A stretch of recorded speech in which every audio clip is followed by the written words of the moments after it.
வணக்கம். இது நியூஸ் 7 தமிழின் கேள்வி நேரம். இந்த நிகழ்ச்சியின் மூலமாக மீண்டும் உங்களை சந்திப்பதில் மிக்க மகிழ்ச்சி. நான் செந்தில். நம்ம சுற்றி நடக்கும் நிகழ்வுகள், அந்த நிகழ்வை நகர்த்தும் அடிப்படை, அதன் பின்னணியில் இருக்கும் அரசியல், இவை குறித்து விவாதித்து வந்து கொண்டிருக்கின்றோம். அந்த வகையில் இன்றைய கேள்வி நேர விவாத பொருள் திரையில் இன்றைய கேள்வி நேரத்தில் தடையை நீக்க முடியாது. உள்ளாட்சி தேர்தலுக்கு சென்னை உயர்நீதிமன்றம் விதித்திருந்த தடையை எதிர்த்த மேல்முறையீடு மனு, அதை விசாரித்த சென்னை உயர்நீதிமன்றம் ஏற்கனவே விதிக்கப்பட்ட தடையை நீக்க முடியாது என்று தீர்ப்பளித்திருக்கிறது. இந்த உள்ளாட்சி தேர்தல் தொடர்பாக வந்திருக்கக்கூடிய நீதிமன்றத்தினுடைய தடை, அதனுடைய அந்த தடையை உறுதிப்படுத்தியிருக்கக்கூடிய மேல்முறையீட்டு மனுவின் மீதான விசாரணை, அதை தாண்டி இன்ன பிற கட்சியினுடைய தலைவர்கள் கொடுத்திருக்கக்கூடிய அறிக்கைகள், குறிப்பாக தேமுதிகவினுடைய தலைவர், இதில் நீங்கள் நியாயமான நேர்மையான தேர்தல் நடைபெற வேண்டும், உள்ளாட்சி மன்றங்களுக்கான அந்த அதிகாரம், அனைவருக்கும் அதிகார பரவல் என்பதுதான் உள்ளாட்சியினுடைய அடிப்படையே, அதை உறுதிப்படுத்த வேண்டும் என்பது போன்ற பல கோரிக்கைகளை முன்வைத்திருக்கிறார்கள். இன்ன பிற கட்சிகளும் அதை வலியுறுத்தி கொண்டிருக்கக்கூடிய நிலையில் உள்ளாட்சி தேர்தலில் இந்த தடை கோரி மனு தாக்கல் செய்யப்பட்ட மிக முக்கியமான ஒரு அம்சம் என்பது பழங்குடியினர் உள்ளிட்ட மக்களுக்கான பிரதிநிதித்துவத்தை அதிகமாக அவர்களுக்கான அந்த தேவையான அளவிற்கான வழங்கக்கூடிய ஒரு விஷயத்தையும் குறிப்பிட்டிருந்தார்கள். இதற்கு எதிராக கருத்து தெரிவித்திருக்கக்கூடிய விடுதலை சிறுத்தைகள் கட்சி, திராவிட முன்னேற்ற கழகம் இந்த வழக்கை தொடர்ந்திருக்கிறது. ஆனால் திராவிட முன்னேற்ற கழகம் அவர்களுக்குள் இந்த சமூக நீதியை முதலில் பேணுவார்களா என்ற விமர்சனத்தை வைத்திருக்கிறார்கள். இதுபோன்ற பல தளங்கள் இந்த உள்ளாட்சி தேர்தலுக்குள் பயணித்துக் கொண்டிருக்கின்றன. இதுவே இன்றைய கேள்வி நேர விவாத பொருளாக இருக்கிறது. பயணிக்கலாம். அரங்கில் 4 ஆளுமைகள் நம்முடைய இணைய காத்திருக்கிறார்கள். இது கேள்வி நேரம்.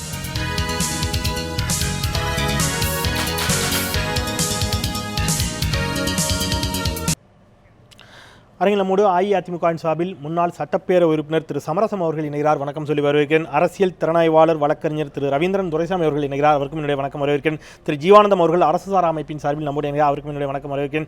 சென்னை உயர்நீதிமன்ற வழக்கறிஞர் திராவிட முன்னேற்ற கழகத்தின் சார்பில் திரு சரவணன் அவர்கள் இணைகிறார். 4வருக்கும் என்னுடைய வணக்கம். நிகழ்ச்சிக்கு மிகுந்த அன்போடு வரவேற்று நிகழ்ச்சிக்குள் பயணிக்கலாம். திரு சரவணன், உங்களிடமிருந்து தொடங்கலாம் அப்படின்னு நினைக்கிறேன். திராவிட முன்னேற்ற கழகம் தொடர்ந்த இந்த மனு ஏற்கனவே தீர்ப்பளிக்கப்பட்டு இன்றைக்கு மேல்முறையீடும் கூட தடையை நீக்க முடியாது என்று வந்திருக்கிறது. இந்த தடையை பெறுவதால் நீங்கள் சாதிக்க விரும்புவது அல்லது சாதிக்க போவது என்ன? அதாவது திராவிட முன்னேற்ற கழகம் என்பது இந்த தேர்தலை மட்டுமே இல்லை, இதுவரை இதற்கு முன்னால் நடந்த எந்த தேர்தலாக இருந்தாலும் அந்த தேர்தல் சரியான முறையில் நடத்தப்பட வேண்டும். அது பல்வேறு விஷயங்கள், அதாவது ஓட்டுச்சாவடியில் சரியான அந்த வெப் கேமரா பொருத்துவதாகட்டும், போதுமான போலீஸ் பாதுகாப்பு இருப்பதாக இருக்கட்டும், இல்லை ஒரு ரொம்ப சென்சிட்டிவாக இருக்குது அப்படின்னு சொன்னால் அதுக்கு சென்ட்ரல் கவர்மெண்ட் எம்ப்ளாயீஸ் வேணும்னு சொல்லி கேட்குறதாக இருக்கட்டும், இதுவரை கடந்த 20 ஆண்டு காலமாக 20-25 ஆண்டு காலமாக எந்த தேர்தல் நடந்தாலும் அதை ஆளும் கட்சியினர் அதை சீர்குலைக்க முயற்சிக்கும் பொழுது, சரியாக அது எப்பொழுதெல்லாம் நடக்கவில்லை என்று தெரியும் பொழுது, அப்பட்டமாக தெரியும் பொழுது, அப்பொழுதெல்லாம் இதை போன்ற வழக்குகளை தாக்கல் செய்து கொண்டே இருந்திருக்கிறோம். ஸோ இது ஒரு ஃபஸ்ட் டைம் ஏதோ இந்த லோக்கல் பாடி எலெக்ஷனை ஸ்டே பண்ணுறதுக்காக போட்டு ஸ்டே பண்ணிட்டோம் அப்படின்ற ஒரு கருத்து ஒரு தவறான கருத்து. எப்பொழுது தவறு நடக்கிறதோ அப்பொழுதெல்லாம் திமுக கழகம் ஒரு மனுவை தாக்கல் செய்திருக்கிறது. அந்த அடிப்படையிலே தான் இந்த மனு தாக்கல் செய்யப்பட்டது. இந்த தடவை எப்படி அப்படின்னு சொல்லி பார்த்தோம்னா, மிகவும் அப்பட்டமாக, அதாவது ஆளுங்கட்சிக்கு ஆதரவாக செயல்பட வேண்டும் என்று ஒரு கான்ஸ்பரசி அப்படின்னே சொல்லலாம். அதை நீதிபதியும் ஒத்துக்கொண்டிருக்கிறார். திமுக கழகத்திலிருந்து என்ன சொல்லணும்னா, அது மாதிரி ஆளும் கட்சியும் தேர்தல் ஆணையம் ஒரு கூட்டு சதி செய்திருக்கிறது என்பது எங்களுடைய குற்றச்சாட்டு. கூட்டு சதி செய்துதான் இவர்கள் தேர்தலை சந்திக்கிறார்கள் என்பது எங்களுடைய குற்றச்சாட்டு. அந்த குற்றச்சாட்டை நீதிபதி ஒத்துக்கொண்டிருக்கிறார். அவர் என்ன சொல்கிறார் என்றால், ஒரு சின்ன it would only denote that the ruling party was privy to the election date and got ready in advance, having an early start in the poll work, when other stakeholders had only knowledge about poll notice by announcement made by the election commissioner in a press meet. Even for that, political parties were not invited. அதாவது அந்த கூட்டக்கூடிய அந்த press மீட்டில் கூட இவங்களை invite பண்ணலை அப்படின்றாங்க. மற்ற கட்சிகள் யாருமே எதுவுமே இதை பற்றி கவலைப்படவில்லை. ஏனென்றால் அவர்களுக்கு தெரியும், அவங்க எல்லாம் டோட்டலி மார்ஜினலைஸ்ட். அதிமுகவின் அராஜகங்களை எதிர்க்கக்கூடிய ஒரே கட்சியாக இன்று திமுக விளங்கி கொண்டிருக்கிறது. ஓ சரி. இல்லை, எனக்கு நீங்கள் இதுவரைக்கும் அஇஅதிமுக மீது வைத்த விமர்சனம், நீங்கள் வழக்கு தொடர்ந்ததெல்லாம் சரி, அந்த மற்ற கட்சிகள்னு சொல்லும்போது அவங்கெல்லாம் மார்ஜினலைஸ்டுன்னு சொல்லிட்டு அதுக்கான ஒரே கிரெடிட் நாங்கள் தான் எடுத்துக்க முயற்சிக்கிறது அப்படிங்கிறது. நாங்கள் எடுத்திருக்கக்கூடிய இந்த பிரச்சனைகளை பற்றி யார், எந்த அரசியல் கட்சியாவது இதை பற்றி ஒரு அறிக்கை கொடுத்திருக்கிறார்களா? இவ்வளவு வந்து இதாக நடந்து ஒருவேளை நீங்க இதை வந்து தடை செய்ய வேண்டும் இல்ல அதிமுக அரசுக்கு எதிராகவோ அந்த தேர்தல் ஆணையத்துக்கு ஒரு அறிக்கையாவது கொடுத்திருக்கிறார்களா? கூடுதலாக இன்னும் கூட கொஞ்சம் ஊடகங்களை கவனிக்க நினைக்கிறேன் திரு சரவணன். பாரதிய ஜனதா கட்சியினுடைய தமிழ் மாநில தலைவர் தமிழிசை சவுந்தரராஜன் இந்த தீர்ப்பை வரவேற்றிருக்கிறார். விடுதலை சிறுத்தைகள் தீர்ப்பை பத்தி சொல்றேன், எலெக்ஷனை பத்தி சொல்றேன். நான் என்ன சொல்றேன், தீர்ப்பை பற்றி நான் சொல்லவில்லை. அதுதான் தீர்ப்பை வரவேற்றிருக்கிறார்களா இல்லையா என்பது, தீர்ப்பை வரவேற்கிறார்களா இல்லையா என்பது செகண்டரி. நான் என்ன சொல்றேன்னா, எலெக்ஷனுக்கு முன்னாடி இவ்வளவு அநியாயங்கள் நடந்திருக்கிறதே, இதை பற்றி யார் இல்ல எந்த நீதிமன்றத்தை அணுகி இருந்தார்கள்? எந்த நீதிமன்றத்தில் இதை போல வந்து ஒரே நாள்ல இன்னைக்கு எலெக்ஷன் நோட்டிபிகேஷனை கொடுத்துட்டு நாளைக்கு கேண்டிடேட்ஸ் போய் அனௌன்ஸ் பண்ண சொல்லி அடுத்த நாளே வந்து ஆளும் கட்சி வந்து ரெடியாக வச்சிருந்தாங்க. அவங்க எலெக்ஷன் லிஸ்ட் ரெடியாக வச்சிருந்து கொண்டு போய் ஃபைல் பண்ணாங்க. இதை யார் எதிர்த்தது? மார்ஜினலைஸ்ட்னு சொல்லி அந்த வாதத்தை வச்சதுனால ஒரு இந்த தலைப்பிற்கு தொடர்பில்லாத தலைப்புனாலும் ஒப்பீட்டுக்காக நான் கேட்கிறேன்.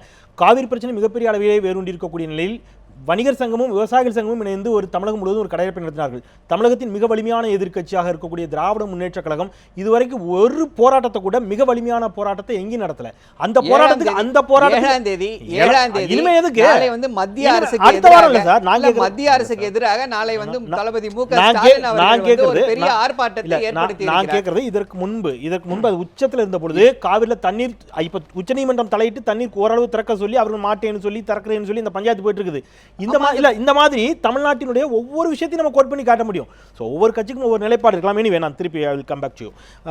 திரு சமரசம் அடிப்படையில் அவர் அது ஆங்கிலத்தில் சொன்னது தான், அதனுடைய தமிழாக்கத்தையும் கொஞ்சம் மக்களுக்கும் எல்லோருக்கும் சேர்த்து நான் சொல்லிடுறேன். நீதிபதி தன்னுடைய தீர்ப்பில் இவ்வாறு குறிப்பிடுகிறார்: இது முன்கூட்டியே தெரிந்ததால் ஆளுங்கட்சி செப்டம்பர் 26ஆம் தேதியே வேட்பாளர்களை அறிவித்துள்ளது. தட் மீன்ஸ் 25ஆம் தேதி மாலை வெளியிட்டு அடுத்த நாள் அதிகாலை 12:15 மணிக்கு அறிவிப்பாணைய அலுவலகம் இயங்காத வேளையில் இணையத்தில் வெளியிட்டுள்ளனர். இது முன்கூட்டியே தெரிந்தால் ஆளுங்கட்சி செப்டம்பர் 26ஆம் தேதியே வேட்பாளர்களை அறிவித்துவிட்டது. உள்ளாட்சி தேர்தலின் முதல் படியே அதை முறைப்படி பொதுமக்களுக்கு அறிவிப்பதுதான். அதிலேயே மாநில தேர்தல் ஆணையம் சரிக்குள்ளது. இது சட்டப்படி செல்லாது. எனவே தேர்தல் தேதி குறித்த அறிவிப்பாணையை ரத்து செய்யப்படுகிறது அப்படிங்கிற ஒரு வார்த்தையை குறிப்பிடுறாங்க. ஆளும் கட்சிக்கு மட்டுமே ஒரு விஷயம் தெரிந்து அவர்களால் தயார்படுத்த முடிகிறது அப்படின்னு சொன்னால் தேர்தல் ஆணையம் ஆளும் கட்சிக்கு இணக்கமாக இருக்கிறது அப்படிங்கிற திராவிட முன்னேற்ற கழகத்தினுடைய ஐயப்பாடு ஏற்புடைய ஐயப்பாடாகத்தானே இருக்கிறது. ஐயா, மாண்புமிகு நீதிபதி கிருபாகரன் அவர்களுடைய தீர்ப்பை ஏற்றுக்கொள்ளும் வரவேற்கிறோம். அது வேறு விஷயம். ஆனால் அது நீதிமன்ற தீர்ப்பாக இருக்கிறதா அல்லது எப்படி இருக்கிறது என்பதை எடுத்து எண்ணி பார்க்க வேண்டும். ஊரில் பேசிக்கிறாங்க எல்லாம், ஊரில் 1000 பேசுவாங்க சார். ஆமாம், இதெல்லாம் நீதிமன்ற தீர்ப்பு தான். இல்லைங்க, நாங்கள் ஏற்றுக்கிறோம் சார். நீதிமன்ற தீர்ப்பு நாங்கள் குமாரசாமியினுடைய தீர்ப்பு விமர்சிக்கப்பட்டது, குன்காவின் தீர்ப்பு விமர்சிக்கப்பட்டது, எல்லாமே ஏற்றுக்கிறது தான். ஆனால் அது இது வாய்ஸ் ஆஃப் என்ன அப்படிங்கிறது தான் அங்கே டேஷ் போட்டு விட்டுருக்காங்க. நான் கேட்குறேன், இவர் ஐயா கூட வழக்கறிஞர் சரவணன் சார் ரொம்ப அதிக அளவில் பல விஷயங்களை சொல்லியிருக்கார். ஒரு விஷயம், இந்த தேர்தல் இப்பொழுது நடக்கும்ன்றது உலகம் தெரிஞ்ச ரகசியம். இந்த தேர்தல் இதற்குள் நடத்த வேண்டும் என்பது சட்டம். இது எம்ஜிஆர் ஆட்சி இல்லை, அதுக்கு முன்னே இந்த காமராஜ் ஆட்சி இல்லை, அதுக்கு முன்னே அப்போல்லாம் இந்த சட்டமே வரல. நடத்தாமே கூட இருக்கலாம், ஒத்தி தானே கூட போட்டுக்கலாம். ஆனால் அப்படியெல்லாம் இப்போ ஒரு அரசு செய்ய முடியாது, மாநில அரசு. தேர்தலுக்கு முன்பாகவே நாங்கள் இதை பற்றி பேசியிருக்கிறோம். தேர்தல் நேரத்திலே இதை பற்றி சொல்லியிருக்கிறோம். தேர்தல் முடிந்தவுடனே சட்டமன்றத்திலே வருகின்ற பொழுது கூட சொல்லியிருக்கிறோம். புதியதாக 50% பெண்களுக்கும் சொல்லியிருக்கிறோம். திராவிட முன்னேற்ற கழகத்திற்கு தெரிந்திருக்கக்கூடும், காங்கிரஸுக்கு தெரிந்திருக்கக்கூடும், அஇஅதிமுக, மதிமுக, பாமக, பாஜக, விடுதலை சிறுத்தைகள் எல்லோருக்கும் தெரிந்திருக்கக்கூடும்.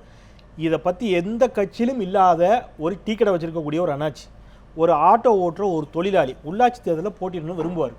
அவருக்கு இதெல்லாம் தெரிஞ்சு வச்சுக்கணுங்கிற அவசியமே இல்லை. அவருக்கு நீங்கள் அறிவிப்பானை வெளியிட்ட பிறகு எத்தனையோ கவுன்சிலர் வந்து எங்கள் வார்டுக்கு எதுவும் செய்யலைங்க, எங்கள் வார்டில் எனக்கு வலிமையான ஆதரவு இருக்குது, நான் 4 பேருக்கு நல்லது செஞ்சுருக்கிறேன், நான் போட்டிடணும்னு நினைக்கிறேன் அப்படின்னு அவர் நினைக்கிறார்னா அவருக்கு போதிய அவகாசத்தை கொடுக்கக்கூடிய அளவில் தான் இந்த அறிவிப்பானை அதன் பிறகு நடைபெற்ற செயல்பாடுகள் இருந்தது நீங்கள் நம்புறீங்களா? நிச்சயமாக. அதாவது இதில் நீங்கள் சொல்லக்கூடியதெல்லாம் செய்யறதுனால எங்களுக்கு என்ன லாபம் வரப்போகுது? எங்களுக்கு எது இல்லாமல் நான் இப்போது நீங்கள் மொத்த போட்டியாளர்களுக்கான வாய்ப்பை குறைக்கிறது மூலமாக உங்களுடைய வெற்றியை இன்னும் அதிகமாக உறுதி செஞ்சுக்கிறது அதே கிடையாதுங்க. போட்டியாளர்கள் வர்றவில்லையும் எங்களுக்கு இன்னும் வாய்ப்பு அதிகம். போட்டியாளர்கள் வராமல் போனால் தான் சங்கடம், பிரச்சனை. அது முதல் மனதில் தயவு செய்து பதிவு வச்சுங்க. எத்தனை பேர் நிற்கிறாங்களோ அது போனால் நாங்கள் தனித்து அப்படி நிற்போம், வேலையே செய்யாமல். அது வேறு விஷயம். இப்போ நான் அதுக்கெல்லாம் போகலை. இது பற்றி நாம் இங்கே ஊடகத்தில் என்ன பேசிக்கொண்டிருக்கிறோம், நம்மை விட தெரிந்தவன் கிராமத்திலே இருக்கிறான். இப்பெல்லாம் ஊடகங்கள் எவ்வளோ தூரம் வேலை செய்யுதுன்னு உங்களுக்கு தெரியும். இந்த ஒரு சேனலில் எத்தனை எல்லாத்தையும் படித்து பிடிச்சி அவன் புழிஞ்சு எடுத்து வச்சுருக்கான், நமக்கே தெரியல. நாம் அங்கே போனால் சார் இந்த வார்டு லேடிஸ் சார் அப்படின்றோம். இல்லைடா நல்லா பாடுறா, நான் பார்த்துட்டேன் சார் அப்படின்னு அவன் விண்ணப்பத்தோடு வந்து நிற்கிறான். நான் இப்போ ஒரு 10 நாள் வந்து ஃபீல்டு ஒர்க்கில் தான் இருந்தேன், பார்த்துட்டு தான் வந்தேன் எலெக்ஷன் ஒர்க். ஆகையினால இது யாருக்கு அவங்களுக்கு தெரியுமா, இவங்களுக்கு தெரியுமா? இதில் எந்த இடத்திலும் உள்நோக்கம் இல்லை மாநில அரசுக்கு அப்படிங்கிறது. மாநில அரசுக்கு உள்நோக்கம் தேவையில்லை. நான் எடுத்துக்கிறேன், அந்த அளவுக்கு தொடர்ச்சி கருத்தை நான் எடுத்துக்கிட்டு ரவீந்திரன் அவர்களிடம். இந்த வழக்கு அதற்கான தடையை நீங்கள் எப்படி பார்க்குறீங்க? இந்த தடை என்ன தடைக்கான நோக்கத்துக்குள்ளே நம்ம இன்னும் போல, அது ஆக்சுவலி பழங்குடியினர்கள் உள்ளிட்டவர்களுக்கான பிரதிநிதித்துவத்தை வலியுறுத்தி தொடரப்பட்ட வழக்கு, அது எந்த அளவிற்கு இந்த தடை ஏற்கனவே நம்ம இந்த நிகழ்ச்சி கடந்த முறை நீங்கள் வந்த நிகழ்ச்சிக்கு பிறகு நீங்கள் அதை பற்றி பேசணும், நிகழ்ச்சியிலும் நீங்கள் லேசாக அதை பதிவு பண்ணீங்க.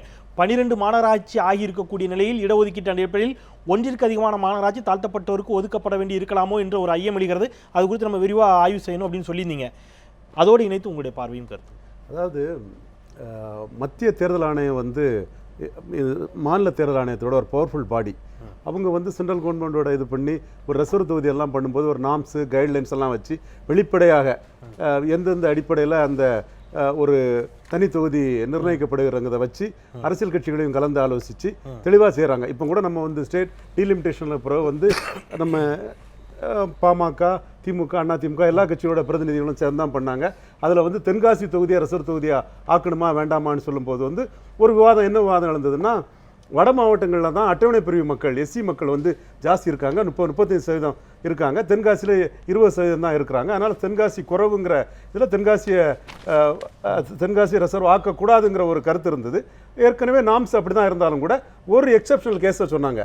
உத்தரப்பிரதேசம் பெரிய மாநிலத்தில் ஒரு பகுதியில் மட்டும்தான் எஸ்சி தொகுதி ஜாஸ்தி இருக்குங்கிறனால அந்த எல்லா பகுதிக்கும் பறந்து கொடுக்கணுங்கிறதுக்காக இன்னொரு பகுதிக்கும் கொடுத்தாங்க. அதை கோபால்சாமி ஐயங்கார் தான் சொல்லி, நான் தமிழ்நாட்டை தெரிஞ்சவன் இந்த தொகுதியை கொடுக்கலாங்கிறத சொல்லி கொடுத்தாங்க. ஸோ ஒரு நியாயமான ஒரு பார்வை இருக்குது, பொதுவான ஒரு பார்வை இருக்குது. ஒரு நாம்ஸ் இருந்தால் கூட அதுக்கு விதிவிலக்கா தென்காசியில் வந்து எஸ்சி மக்கள் கம்மி, வட மாவட்டங்கள் தான் எஸ்சி மக்கள் ரொம்ப ரொம்ப அடர்த்தியாக இருக்காங்க கொடுத்தாங்க. ஆனால் இப்போ வந்து 12 மாநகராட்சிகளும் எந்த அடிப்படையில் வந்து இப்படி தனி தொகுதியாக ஒதுக்கப்பட்டதுங்கிற பற்றி வெளிப்படையான எந்த கைட்லைன்ஸுமே கிடையாது.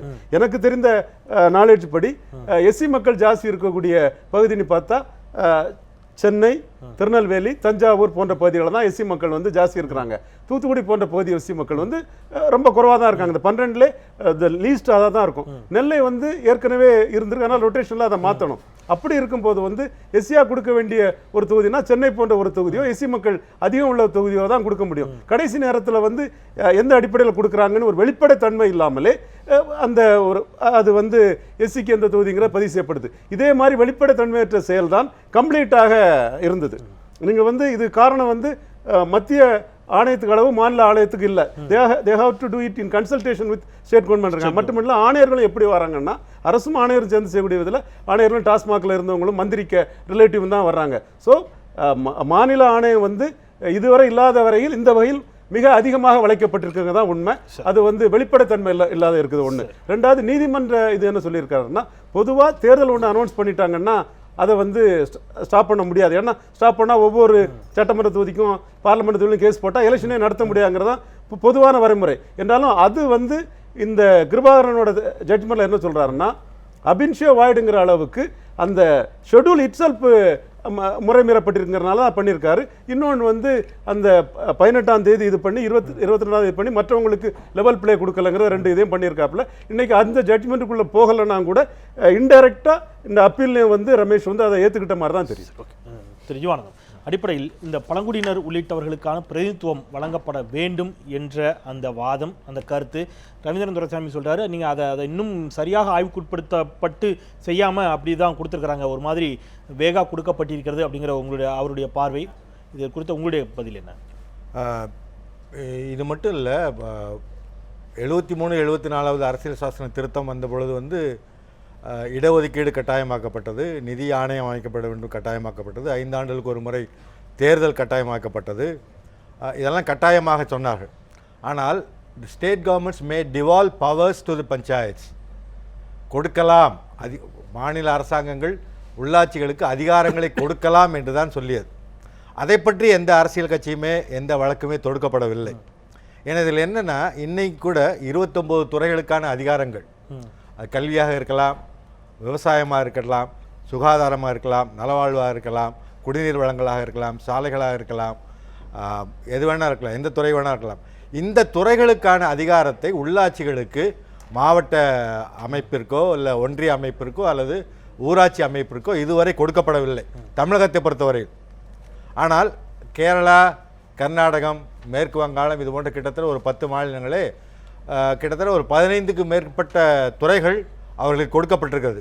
நான் சொல்லுவது கொடுக்கப்பட்டிருக்கு என்று சொன்னால் பணியாளர்கள், அதிகாரங்கள், நிதி.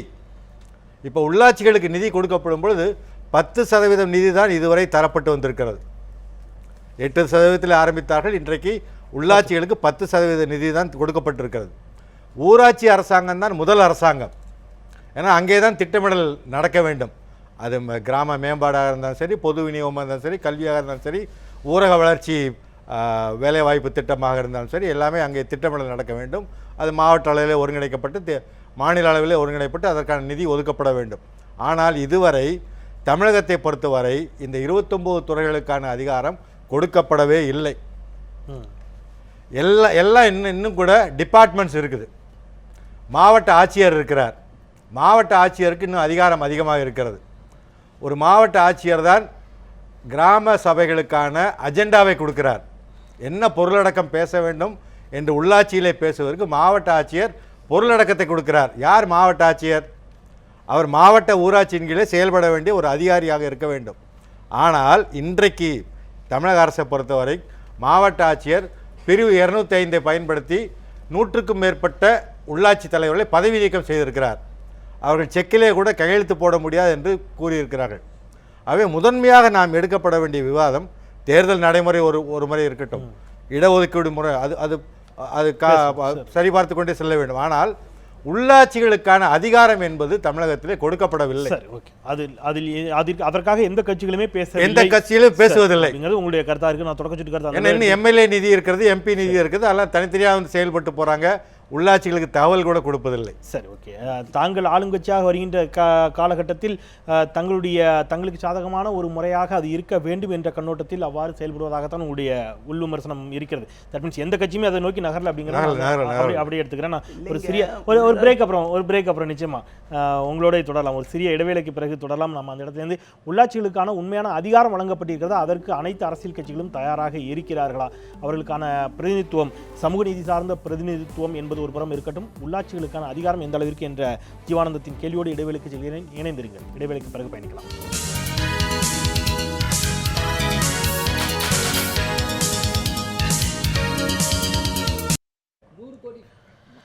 மீண்டும் தொடரலாம். இது கேள்வி நேரம். உள்ளாட்சி தேர்தல் குறித்து விவாதித்துக் கொண்டிருக்கின்றோம். தேர்தல் தள்ளி வைக்கப்பட்டிருக்கிறது, அது தொடர்பாக பேசி கொண்டிருக்கின்றோம். திரு சமரசம் அவர் சொன்ன மாதிரி அதிகார பரவல் அப்படிங்கிறது முதல்ல முக்கியம். அப்படிங்கிறதும் ரொட்டேஷனில் வரக்கூடிய விஷயங்களை கூட நீங்கள் வந்து அதை செய்யலை அப்படிங்கிற 2 விஷயத்தையும் வைக்கிறாங்க.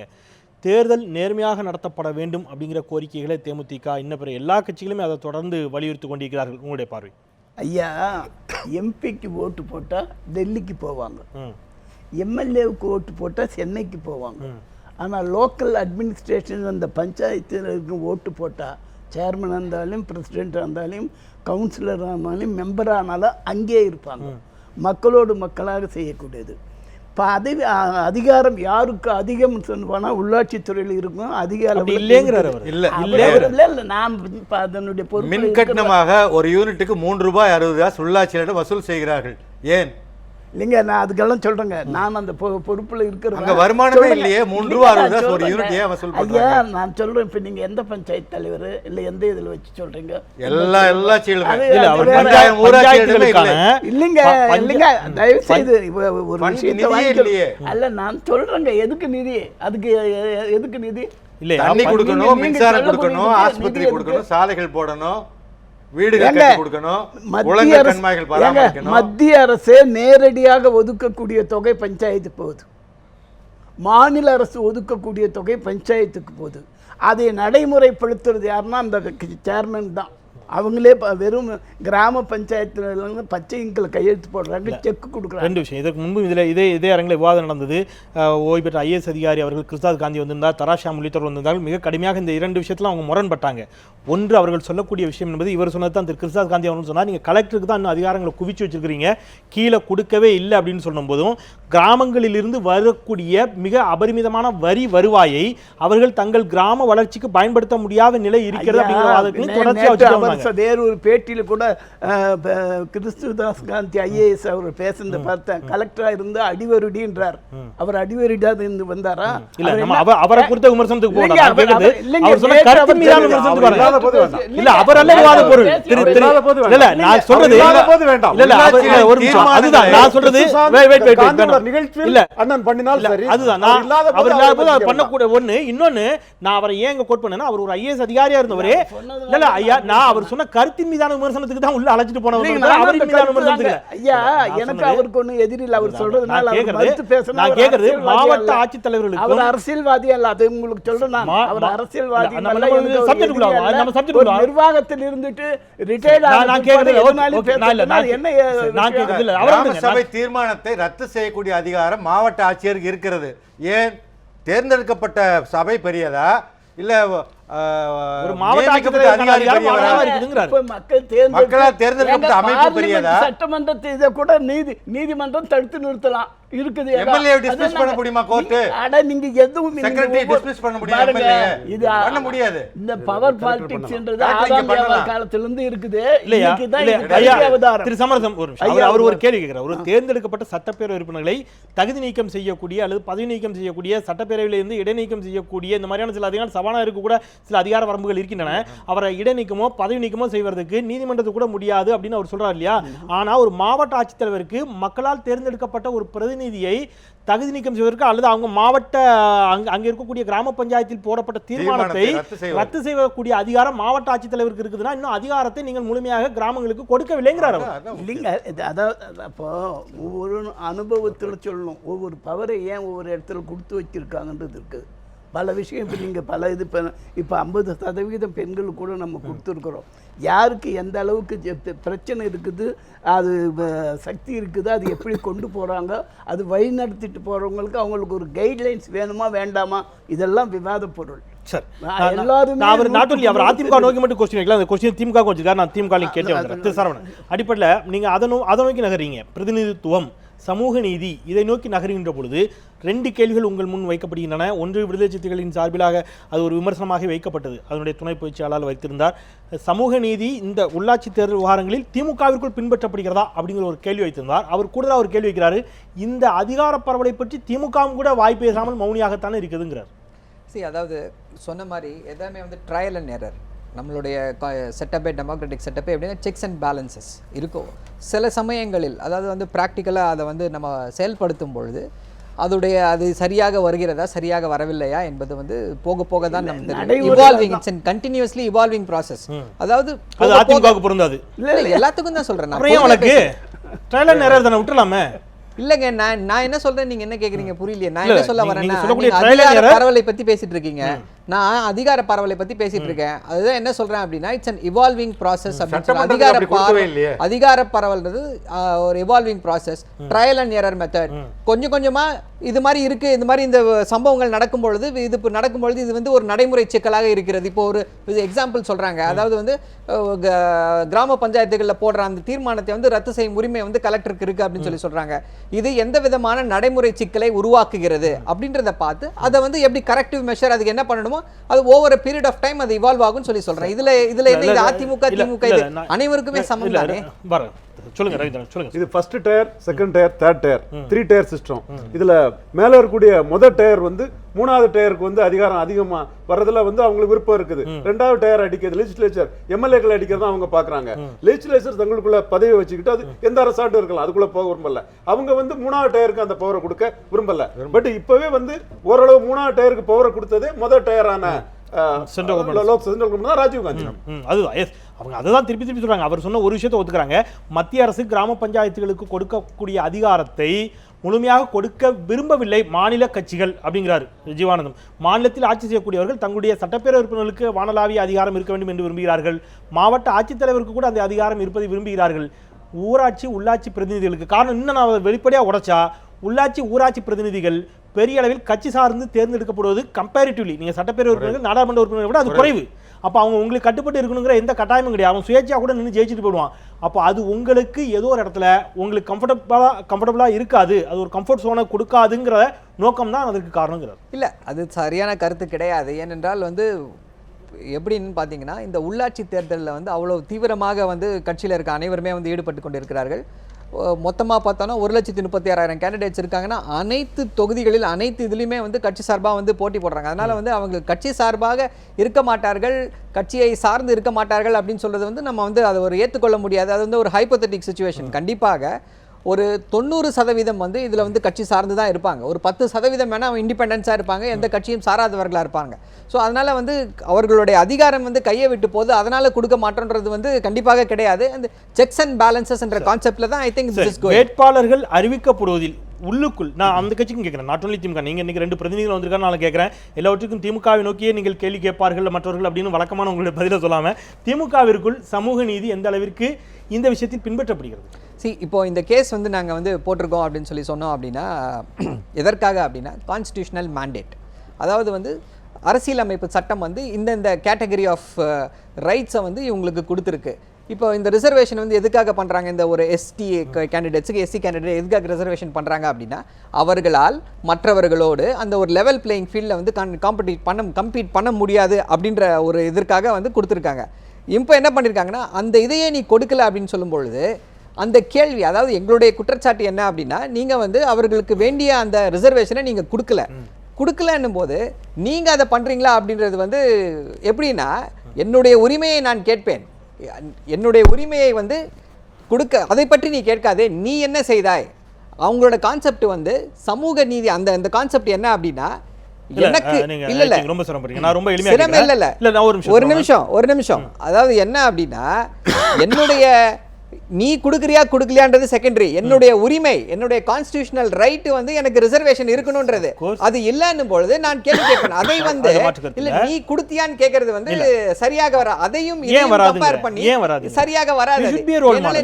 நாம ஒரு விஷயம் பேசுறோம், சமூக நீதி நீங்க சொல்றீங்க, ஏன் இந்த கான்ஸ்டிடியூஷன் கொண்டு வராங்க, ஏன் இந்த ரிசர்வேஷன் கொண்டு வராங்க, அவர்களால் சரிக்கு சமமாக மற்றவர்களோடு போட்டி போட முடியாதுன்றாங்க. அப்ப நான் கான்ஸ்டிடியூஷனல் ரிசர்வேஷன் பண்ண மாட்டேன், நீ உன் கட்சியில இருந்து அவங்களுக்கு போட்டியிட வாய்ப்பு கொடு, அவன் போய் ஜெனரல் கேண்டிடேட்டோட கண்டெஸ்ட் பண்ணட்டும்னு சொல்றது இந்திய அரசியலமைப்பு சட்டத்திற்கு எதிரானது. 2 விஷயம் நான் கேட்கறது, சில இடஒதுக்கீடு ஒரு பக்கம் இருக்கிறது, ஆனால் இடஒதுக்கீடு கொடுத்த பிறகு அவர்களால் செயலாற்ற முடிகிறதா, பட்டியல் இனத்தவர்களால் பெண்களால் செயலாற்ற முடிகிறதா, அதற்குரிய பாதுகாப்பு கொடுக்கப்பட்டிருக்கிறதா, அதற்கான தீர்வுகள் என்ன, அதை நோக்கி நாம் எங்கே நகர்ந்திருக்கிறோம்.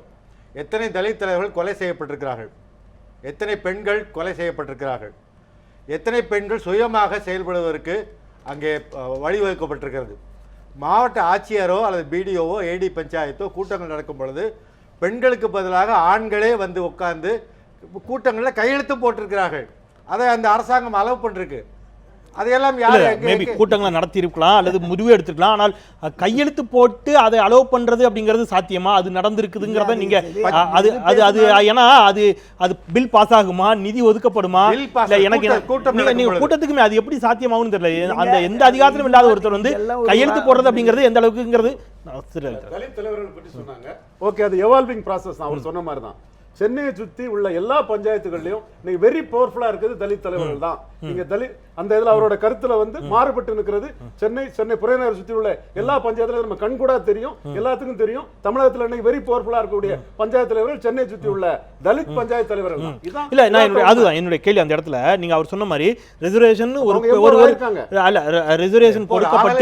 ரிசர்வேஷன் கொடுக்கப்பட்டு ஒரு தொகுதி அல்லது ஒரு வார்டு அல்லது ஒரு மாவட்ட கவுன்சிலரோ பஞ்சாயத்து தலைவருக்கோ கொடுக்கப்படுறது அப்படிங்கிறது வேற. நீங்க சொன்ன மாதிரி சென்னையில அதிக அளவில் பட்டியல் சமூகத்து மக்கள் அல்லது ஒடுக்கப்பட்ட மக்கள் வசிக்கிறார்கள் அப்படின்னு எடுத்துக்கிட்டா அதுல ரிசர்வ் தொகுதியாக அறிவிக்கப்பட்ட ஒரு வார்டுக்கு அறிவிக்கப்பட்ட பகுதியை தாண்டி இன்ன பிற பகுதிகளில் கூட கணிசமாக ஒடுக்கப்பட்ட சமூகத்து மக்கள் வசிப்பார்கள்.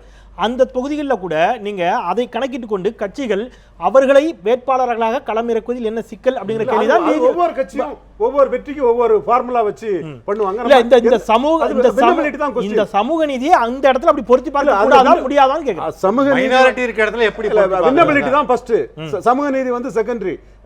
சமூக நீதிங்கிற அடிப்படையில் வின்னபிலிட்டியை யாருமே விட மாட்டாங்க. எல்லாமே ஒரு பேக்கிங் கம்யூனிட்டியை உருவாக்கி எப்படி பண்ணா வெற்றி பெறுங்கிறதான் எல்லாமே பண்ணுவாங்க. இது தமிழ்நாட்டில் மட்டுமில்ல, இந்தியா ஃபுல்லா எல்லா கட்சிகளுமே ஜெயிக்க தான் பொலிட்டிக்ஸ் பண்ணாங்க. யாரை எப்படி எந்த விதமா பயன்படுத்தா ஜெயிக்க முடியுங்கிறதா அவங்களோட மெயின் நோக்கமா இருக்க முடியும். இல்ல வெற்றி எல்லா கட்சிகளுக்கும் நோக்கமாக இருக்கும் திரு ரவீந்திரன். என்னுடைய கேள்வியே, நீங்க பெரும்பாலும் இருக்கக்கூடிய மக்கள் அந்த பகுதியில் அவர்கள் பெரும்பாலும் வசிக்கக்கூடிய பகுதியில் கூட அது ரிசர்வ் தொகுதியாக இல்லாவிட்டால் கூட அந்த சமூகத்தை சேர்ந்தவர்களுக்கு வாய்ப்பு கொடுப்பது அப்படிங்கிறது என்ன மாதிரியான இப்ப நீங்க வரீங்க, நீங்க வந்து பொலிட்டிக்கலி ரிசர்வ்ட் கம்யூனிட்டி இருக்குது. நீங்க பொலிட்டிக்கலி ரிசர்வ்ட் கம்யூனிட்டி இல்லாமலே எந்தவித வாய்ப்பும் இல்லாத கம்யூனிட்டிகள் நான் பேரை சொல்ல விரும்புறேன். முத்தரையர், விஸ்வகர்மா, போயர், ஒட்டர், அவங்களுக்கு என்ன சமூக நீதி இருக்குது? சோ இவங்களுக்காவது ஒரு கான்ஸ்டிடியூஷனல் கேரண்டியும் பொலிட்டிக்கல் ரிசர்வேஷன் இருக்குது. அதனால மற்றவங்களுக்கு கொடுக்க கூட நான் சொல்ல வரல. வெற்றி பெறும் என்றாலும் அந்த குரூப்புக்கு போதுமான பொலிட்டிக்கல் அவேர்னஸ் இருக்கும்னாலும் கொடுப்பாங்க. இப்போ முத்தரையர்கள் வந்து பொலிட்டிக்கல் அவேர்னஸ்ல வராங்க. பொலிட்டிஷியன்ஸ் வந்து அதை ரெகனைஸ் பண்ணுவாங்கல. ஏன்னா பொலிட்டிஷியன்ஸ் வந்து வெற்றி தான் குறி, வின்னபிலிட்டி தான் மெயின். மற்றபடி இதெல்லாம் அவங்க வந்து பிரச்சாரத்துக்கு பயன்படுத்துறது. ஐயா திருப்பி இடைவேளை, நீங்க வரும்போது கரெக்டா இடைவேளைக்கான டயத்தை சொல்லிடுறாங்க ஐயா. நீங்க ஒரு பழமொழியோட யோசிச்சு காத்துருங்க. நம்ம ஒரு இடைவேளைக்கு பிறகு உங்ககிட்ட ஒரு நல்ல பழமொழியோடு தொடங்கலாம் ஐயா. ஒரு சிறிய இடைவேளைக்கு பிறகு திரு சமரசம் அவர்களோடு ஒரு நல்ல பழமொழியோட கூட நம்ம தொடரலாம். உள்ளாட்சி தேர்தலில் அதிகார பரவல் என்பது நடைமுறை சாத்தியமாகி இருக்கிறதா? இணைந்திருங்கள்.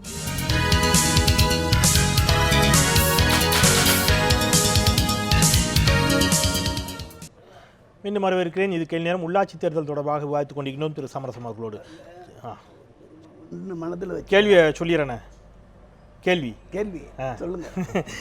ஜனநாயகம் நிலைநாட்டப்பட வேண்டும், இதில் உள்ளாட்சி தேர்தலுடைய அடிப்படை நோக்கமே அதுதான் அப்படின்னு உங்களுடைய முன்னாள் நண்பர் தேமுதிக தலைவர் திரு விஜயகாந்த் அவர்கள் சொல்லியிருக்கிறார். உங்களுக்கு தான் சொல்லியிருக்கிறார். ஒன்று அவருக்கும் சொல்கிறேன், இல்லை உலகத்துக்கே சொல்கிறேன். கள்ளிப்பூவை மருந்திற்கும் முல்லைப்பூவை மனத்திற்கும் வைத்தவன் ஆண்டவன். பழமொழியோடு ஆரம்பிக்கணும்னு சொன்னேன். அதை நீங்கள் கேட்ட அதுக்கு தான் அதை சொல்லிட்டு சொல்கிறேன். இப்போ ஹீரா சந்த் யார் தமிழ்நாட்டில்? உக்கம் சந்த் யார் தமிழ்நாட்டில்? ஹீரா சந்தை எம்பி ஆக்கணும், உக்கம் சந்தை எம்எல்ஏ ஆக்கணும், சேர்மன் ஆக்கி இருக்கிறோம். இந்த தொகுதியில் அவங்க நிற்க முடியாது, அந்த தொகுதியில் இவங்க நிற்க முடியாது. வாணிம்பாடி முஸ்லீம் தொகுதி லத்தீப் நின்று வடிவேலை நிறுத்தினார் அம்மா. எந்த அரவக்குறிச்சியில் லியாவுதீன் சேட்டு, தமிழ் வேற எவனும் இல்லாத. நாங்கள் வந்து ஜாதி மதம் இதுக்கெல்லாம் கடந்தவங்க. யாருக்கு வாய்ப்பு கொடுக்க வேண்டும், யார் உள்ளே வர வேண்டும், யாருக்கு அந்த நிலை இல்லாமல் இருக்கிறது என்று தெரிந்தால் அதை நாங்கள் விட்டு கொடுத்து ஒரு நிறுத்தி கொண்டு வருவோம். அது உங்க கட்சிக்குள்ள மட்டும்தான்? கட்சிக்குள்ள இல்லை, ஆட்சிக்கு. அது இல்லை, நான் சொல்றது உங்க கட்சிக்குள்ள யாரை கொண்டு வரணும், யாரை கொண்டு வரக்கூடாது, யாருக்கு விட்டு கொடுக்கணுங்கிறத நீங்க முடிவு பண்ணக்கூடிய அதிகாரம். அதுதாங்க நாங்கள் இந்த அரசாங்கம் இல்லைங்க, இந்த அரசாங்கத்துக்கு தான் எல்லோரும் சமம். எங்க தயவு செய்து இல்லை, நான் சொல்லிடுறேங்க. ஆண் பெண் 50-50 இருக்கிறோமா இல்லையா நாட்டில்? சமநிலை வேண்டுமா வேண்டாமா? சமநீதி கிடைக்கணும்ன்றதான் 50% அவங்களுக்கு கொண்டு வந்தாங்க. இதை விட யார் இதுவரை செஞ்சிருக்காங்க? கேள்வி கேட்கறதுக்கு எந்த அடிப்படையில் கேட்கறாங்க? கேள்வி என்னன்னா, நீங்க உங்க கட்சிக்குள்ள இவருக்கு கொடுக்கறதா இவருக்கு கொடுக்க வேண்டாமா, இந்த இடத்துல இவரை வைக்கலாமான்னு முடிவு பண்ணலாம். ஆனா வெற்றி பெற்று ஒரு உள்ள வரக்கூடியார்ல ஒரு உறுப்பினராக, ஒரு வார்டு கவுன்சிலராக, அல்லது ஒரு பஞ்சாயத்து தலைவராக, அல்லது ஒரு மாநகர மேயராக யார் வரணும் யார் வரக்கூடாதுங்கிறத தீர்மானிக்குதுன்னா நீங்க இந்த 50% தீர்மானிக்க கூடாது. நீங்க பெண்களுக்கு 50% வரும்போது அது பூரா அடிபட்டு போச்சு. பெண்களுக்கு 50% இடஒதுக்கீடு கொடுக்கும்போது பரவலாக தமிழ்நாடு முழுதும் 1,37,012 பேர் இருக்காங்க. நான் பதிவு வருதுன்னு சொன்னால் அத்தனை பேரில் 50 தானாக பிறந்துக்குது. அதனால இங்கே 200 கவுன்சிலர் வர்றோம்னா 100 பெண்கள் வராங்க. 90 விழுக்காடு ஒருவேளை அதில் மாற்றுக்கருத்து இருக்கலாம். 90 விழுக்காடு மிக தீவிரமாக இயங்கி கொண்டிருக்கக்கூடிய அந்த கட்சியை சேர்ந்த, அது எந்த கட்சியாக இருக்கட்டும், அதிமுக திமுக, நான் திருப்பி சொல்றேன், அந்த கட்சியை சேர்ந்த ஒரு பிரமுகனுடைய மனைவியோ சகோதரியோ தாயோ மகளோ அங்கே நிற்க வைக்கப்படுகிறாள். அது திமுகவில் தான் பரம்பரையா வந்து இருக்குமே தவிர அண்ணா திமுக. நீங்க ஏங்க இப்ப எம்எல்ஏ இவங்க வர்றது இவங்க தான் வருவாங்க, நீங்க பார்த்து இவங்க எல்லாம் மந்திரியா வருவாங்க நேரம் சொல்ல முடியுமா? திமுகவில் ஜெயிச்சா எலெக்ஷன் வந்தா என்னென்ன தான் பதவி அது எம்எல்ஏ இவங்க தான் மந்திரி. உழைப்பவர்களுக்கு உழைப்பவர்கள் இல்ல, ஏன் அதெல்லாம் பாரம்பரிய கை சொத்தை காமிக்கிறவனுக்கு மாத்திக்கிறவங்க. கை காமிக்கிறவனுக்கு சீட்டு நான் கிடையாது. திரு- அதெல்லாம் உழைத்து அதெல்லாம் பாரம்பரிய- இல்ல கட்சிக்காக உழைத்து எது வேணாலும் நீங்க இல்ல, ஏங்க நான் இப்போ திமுக ADMK என்ன உருவாகும் சொல்றாங்க? போது இல்ல, நான் திரு- கை திரு- காமிக்கும் போது திரு ஜீவானந்தம், திரு- wait, wait, wait, இல்ல, இல்ல, நம்ம இல்ல, திரு- இல்ல, திரு ஜீவா- குழுக்கள் மாதிரி திரு சரவணன், wait, wait, திரு ஜீவானந்தம். தகுதி கிடையாது. தகுதி கொடுக்கணும். கட்சிக்காக கொஞ்சம், கொஞ்சம். Wait, wait, wait, wait. இல்ல, இல்ல, நான் ஐயா ஜீவானந்தம், திரு ஜீவானந்தம். இல்லைங்க, இல்ல, ஆக இந்த நான் பெண்களுக்கான யாருக்கு இல்ல, இல்ல, ஒரு ஐயா, நான் வரேன், திருப்பி வரேன் ஐயா. எல்லாருக்கும் ஒரே வேலை. இப்ப எந்த வேலை ஐயா, நான் வரேன், ஐயா, வரேன், ஐயா, வரேன். நீங்க திரு சமரதம். advocate-னா அதுக்கு என்ன வேலை, டாக்டர்னா அவருக்கு என்ன வேலை, இன்ஜினியர்னா அவருக்கு என்ன வேலை. சரி, திரு அது சமரதம், மாதிரி ஒவ்வொரு நெறியாளருக்கும் ஒரு வேலை இருக்குது.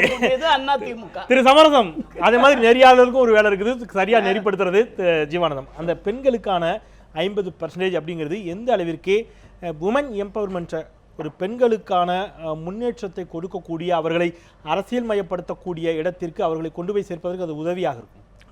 கிட்டத்தட்ட இந்த 20-25 ஆண்டுகளில் வந்து பெண்கள் வந்து நிறைய பெண்கள் வந்து சாதிச்சிருக்காங்க உள்ளாட்சிகளில். நிறைய பேர் அதிகாரங்களை கையில் எடுத்திருக்காங்க. அதிகாரம் இல்லாட்டி கூட அதிகாரம் கையில் எடுத்து நிறைய சுற்றுச்சூழல் பாதிப்புகளை தடுத்திருக்காங்க. நிறைய கிராமங்கள் உள்ளாட்சிகளை நல்ல உள்ளாட்சிகளாக, வருமானம் வரக்கூடிய உள்ளாட்சிகளாக மாற்றியிருக்கிறார்கள். நிறைய பேர் அவார்டு வாங்கியிருக்காங்க. இதில் நிறைய மக்களுக்கான சில போராட்டங்களையும் முன்னெடுத்து செஞ்சுருக்காங்க. நிறைய பெண்கள் முன்னேற வந்திருக்காங்க. இது எல்லாமே உள்ளாட்சி அளவிலே நடக்கக்கூடியதான். ஆனால் ஒன்றிய அளவிலே, மாவட்ட அளவிலே வரக்கூடியவங்களாம் நீங்கள் சொல்கிற மாதிரி கட்சிகளில் யார் பதவியில் இருக்காங்களோ அவங்க குடும்பத்தை சார்ந்தவர்களோ அல்லது துணைவியாரோ மனைவியோ தான் நாங்கள் பொறுப்புக்கு வர்றாங்க.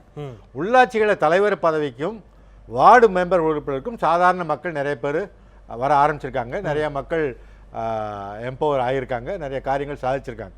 அது மிக பாராட்டக்கூடிய ஒரு விஷயம். ஆண்களை பெண்ணுக்கு தள்ளி விட்டு அவர்கள் முன்னாடி வந்திருக்காங்க. சார், திரு ரவீந்திரன் அவர் ஒரு சொல்லின பொழுது நீங்கள் நோட் பண்ணிட்டு இருந்தீங்க சில விஷயங்களை. நாங்கள் வாணியம்பாடியில் சில மாற்றங்களை செய்தோம். வாணியம்பாடியில் இந்துக்கள் வந்து 85 to 90% இருப்பாங்க. அங்கே வந்து இந்துக்களை விட்டு வெற்றி பெற வச்சது பெரிய சாதனைன்னு சொல்ல முடியாது. அடுத்தபடியா அவர் ஒரு சிறிய எண்ணிக்கை ஜாதின்னு சொல்றாரு. அது திமுகவும் நிறைய பண்ணியிருக்காங்க, காங்கிரஸும் நிறைய பண்ணியிருக்காங்க. விளவங்கோடு எங்க தொகுதி எம்எல்ஏ விஜயதரணி, அவங்க ஜாதி வந்து அங்க வந்து 350 பேர் கூட கிடையாது. இது வந்து எல்லா கட்சிகளும் செய்யக்கூடியதுதான். கட்சி சர்வீஸ், உழைப்பு, அங்குள்ள சூழ்நிலை, பலமுறை போட்டி எல்லாத்தையும் அடிப்படையாக வச்சு இதை செய்யக்கூடியதுதான். அந்த காலத்திலே வந்து சிறிய எண்ணிக்கை ஜாதிகளுக்கு முக்கியத்துவம் கொடுத்துட்டாங்க. எங்களுக்கு முக்கியத்துவம் இல்லைன்னு ராமசாமி படையாச்சியார் வந்து தனியா திரண்டு 19 எம்எல்ஏக்களை சேர்த்தாரு. அதிமுக செய்யறது, கட்சி அண்ணன் எம்ஜிஆர் காவிரி பட்டத்தில் அண்ணன் எம்ஜிஆர் வச்சதெல்லாம் நான் மகிழ்ச்சி அடைகிறேன், அது வேற விஷயம். ஆனா இது மற்றவங்க செய்யவே இல்லைன்னு சொல்றது வந்து ஏற்றுக்கொள்ள முடியாது. நான் மாடி வீட்டு மகாலட்சுமி மதிநிறைந்தவன்றேன். நீங்க ஏன் இருக்கட்டும் இதை சொல்றது உண்மையா பொய்யா? வாணியம்பாடியில 90% இந்துக்கள். அங்க வந்து ஒரு இந்துக்களை நிச்சயமாக உலகம் என்பது உயர்ந்தோர் மாட்டே என்பது போல முஸ்லிம்கள் பணவசியோட இருக்கிறதுனால வாணியம்பாடி எல்லாம் முஸ்லீம்ங்கிற மாதிரிப்பட்ட ஒரு தோற்றம் இங்க ஊடகங்களில் கொடுக்கப்படுது. உண்மை அப்படியே கிடையாது. 85 to 90% வாணியம்பாடி மக்கள் வந்து இந்துக்கள் தான். சரி, எதுவாக இருந்தாலும் அது ஒரு விதத்தில் வரவேற்கக்கூடியதான இந்துக்கள். வாணியம்பாடியில இந்துக்களை விட்டு ஜெயித்ததுல தயவு செய்து இவர் அவருக்கு தெரிஞ்சதை சொல்ற. நாகூர் அனிபா எங்க இருக்காரு? வாணியம்பாடி தொகுதியில் அங்கிருந்து கொண்டு வந்து கருணாநிதி நிறுத்தினார். அது முஸ்லீம் தொகுதின்னு சொல்லி. உலகம் என்பது உயர்ந்தோர் பணக்கார முஸ்லிம்கள். அதுவே நீங்க தயவு செய்து வாக்குன்னும் போது முஸ்லிம்கள் மிகுதியை நீங்க சொல்ற மாதிரி 10% 15% இல்ல. நான் கரெக்டா தான் கையில எடுத்துட்டு இந்துக்கள் பெரும்பான்மையான தொகுதி வாணியம்பாடி. நான் இதுல ஆணித்தரமா பல விஷயங்கள் அன்னைக்கு கூட ஆணித்தரமா முன்னாடியே சொன்னேன். இப்போ சொன்ன இந்துக்கள் மிக பெரும்பான்மையான தொகுதி வாணியம்பாடி. இந்துக்கள் பெரும்பான்மையா இருக்கக்கூடிய தொகுதியில் இஸ்லாமிய சகோதரர்கள் வெற்றி பெறுகிறார்கள் என்பது உள்ளபடியே வரவேற்கக்கூடிய ஒன்றுதான். அந்த சமூக ஒற்றுமை நிலவுகிறது என்பது மகிழ்ச்சி அளிக்கும். திரு சமரசம், நான் திருப்பி வரேன். மகிழ்ச்சி அளிக்கக்கூடிய ஒன்றுதான். 2006 நான் ரவீந்திரன் இதோ இடத்துல அதை நினைவுபடுத்துவார் நினைச்சேன். இதே மாதிரி ஒரு உடனடியாக தேர்தல் அறிவிக்கப்பட்டு அடுத்த நாளே கொண்டு வந்த வரலாறு என்பது திராவிட முன்னேற்ற கழகத்திற்கும் இருக்கிறது. சரவணன் ஒரு வழக்கறிஞர், அதை மறந்துருக்க மாட்டேங்கன்னு நினைக்கிறேன். இன்னொன்று எனக்கு தெரிந்து நான் அந்த உள்ளாட்சி தேர்தலை பார்க்க தொடங்கிய தலைமுறைக்கு பிறகு 96க்கு பிறகு மிக மோசமாக ஒரு உள்ளாட்சி தேர்தல் நடைபெற்றதாக நீதிமன்றம் கண்டித்து தேர்தலை ரத்து செய்ததும் திராவிட முன்னேற்ற கழகம் ஆட்சியில் இருந்த பொழுது நடத்திய உள்ளாட்சி தேர்தலில் சென்னை மாநகராட்சிகளில் நடைபெற்ற அத்துமீறல்களை அங்கே ஊடகங்கள் வெளிப்படையாக வெளிச்சமிட்டு காட்டின. அப்போ உள்ளாட்சி தேர்தலில் தங்களுடைய ஆளும் கட்சி யார் ஆட்சியில் இருந்தாலும் தங்களுடைய அதிகார பலத்தை நிறுவ வேண்டும் என்று நினைக்கக்கூடிய அந்த வரலாறு திராவிட முன்னேற்றக் கழகத்திற்கும் இருக்கிறது அப்படிங்கிற விமர்சனத்தை தொடர்ந்து அதிமுக வைத்துக் கொண்டே இருக்கிறது. இல்லை, அதாவது அதிமுக செய்தது சரி என்று சொல்கிறீர்களா? இல்லை, திமுகவும் செய்தது தவறுன்னு சொல்கிறேன். அதாவது இப்போ வந்து நாம் வந்து எந்த பிரச்சனையில் இருக்கிறோம் அப்படின்னா, அதிமுக என்ன தவறு செய்தது, சரி, திமுக அதை பற்றி வந்து நீதிமன்றத்தில் வந்து அதை எவ்வாறு அணுகி இருக்கிறார்கள் அப்படின்றத வந்து சொல்லியிருக்காங்க. அந்த நீதிமன்ற தீர்ப்பு, அதாவது ஒரு உயர் நீதிமன்றத்தில் இருக்க வந்து ஒரு நீதிபதி வந்து ஒரு குற்றத்தை வந்து நீங்கள் வந்து இது மாதிரி பண்ணியிருக்கீங்க, அந்த நீதிமன்ற தீர்ப்பை ஏற்கக்கூடிய தைரியம், ஏற்கக்கூடிய பாண்பு, இருக்கக்கூடிய அந்த மாண்பு தலைவர் கலைஞரிடம் இருந்தது. நீதிமன்ற தீர்ப்பை ஏற்று அந்த 99 இதுல வந்து இப்ப அவங்க நீதிமன்ற தீர்ப்பை ஏற்றுக்கறாங்க. எங்க ஏத்துக்கறாங்க? என்ன 17ஆம் தேதி தேர்தல் நடத்திய தீர்வுன்னு சொல்றாங்க. அப்பீல்ல போனாங்க. எங்க தீர்ப்பை ஏத்துக்கிட்டாங்க? தீர்ப்பை ஏத்துக்கிட்டேன்னு சொல்லுங்களா? அவர் தீர்ப்பை ஏத்துக்கிட்டேன்னு சொல்லுங்களா? இல்ல சொல்லுங்க சார், சொல்லுங்க, தீர்ப்பை ஏத்துக்கிட்டேன்னு சொல்லுங்களா? நான் சொல்றேன். நான் நீங்க ஒரு தயவு செய்து ஐயா ஒரு நிமிஷம். இப்ப அப்பீல் போனது யாரு? அப்பீல் போனது யாரு?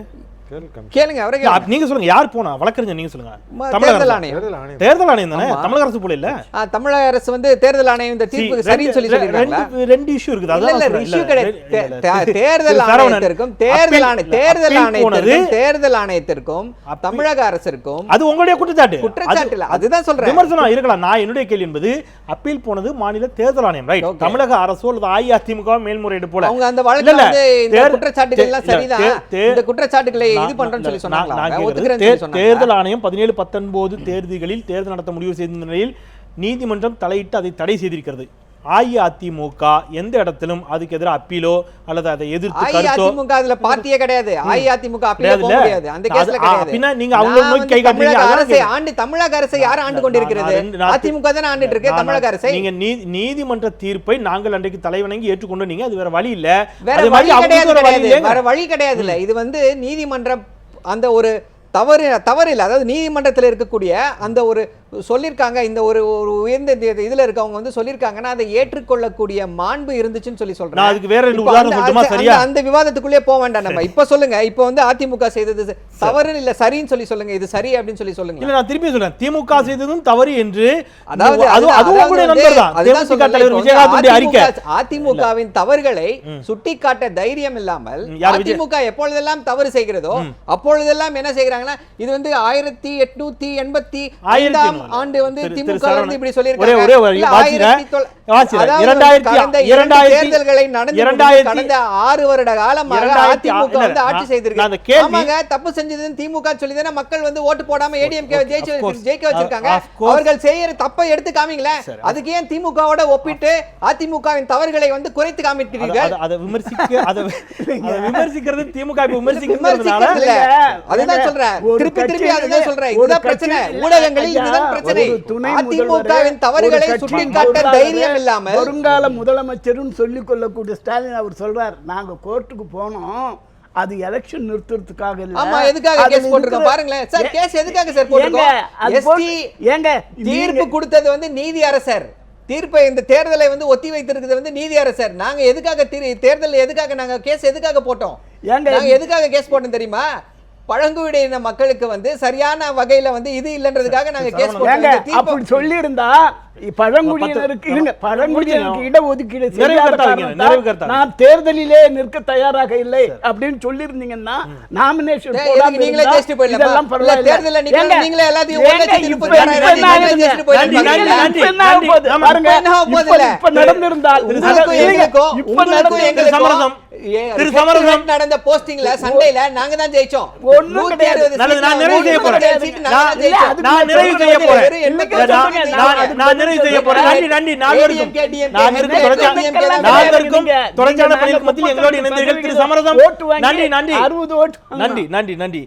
அப்படின்னா நீங்க பழங்குடியின மக்களுக்காக சொல்லினா தேர்தலை புறக்கணிப்போம்னு சொல்லாமன்னு கேட்டீங்க. காவிரி பிரச்சனை தலைவிரித்து ஆடிக்கொண்டிருக்கிறது. கர்நாடகத்திலிருந்து தண்ணீர் திறந்து விட மறுத்துக் கொண்டிருக்கக்கூடிய நிலையில் டெல்டா மாவட்ட விவசாயிகள் அழுது கொண்டிருக்கிறார்கள். அனைத்து கட்சிகளும் நீங்களுமே தேர்தலை புறக்கணிக்கலாம் என்று விவசாயிகள் கோருகிறார்கள், புறக்கணித்தீர்களா அப்படிங்கிற கேள்வி வருகிறது. தமிழக முதலமைச்சர் மருத்துவமனையில் அனுமதிக்கப்பட்டிருக்கக்கூடிய நிலையில் அஇஅதிமுகவினர் அந்த சோகம் தாங்க முடியாமல் தேர்தலை புறக்கணிக்கலாம் என்று ஒருவேளை முடிவு செய்யலாம், புறக்கணித்தீர்களாங்கிற கேள்விகளும் பல கேள்விகள் எழுந்து இருக்கும். பாப்புலேஷன் படி பார்த்தா எஸ்டி மக்களுக்கு 5 எம்எல்ஏ கொடுக்கணும். எந்த அரசியல் கட்சியும் அதை பேச வரல. ஏன்னா அதுல வந்து அவங்க அவேர்னஸ் ஆகி ஓட்டு கிடைக்குங்கிற நம்பிக்கை அவங்களுக்கு இல்ல. யாரும் அதனால இதுவரை பேசல. ஓகே, நன்றி நன்றி நன்றி நன்றி நன்றி. மறந்து கொண்டே இருப்பது மக்கள் இயல்பு, அதை மீண்டும் மீண்டும் மீண்டும் நினைவுபடுத்திக் கொண்டே இருப்பது எனது கடமை. அந்த வகையில் மீண்டும் நாளை மற்றும் சில சமூகம் சார்ந்த பிரச்சனைகளோடு உங்களை சந்திக்கின்றேன். நான் செந்தில். இது கேள்வி நேரம். நன்றி.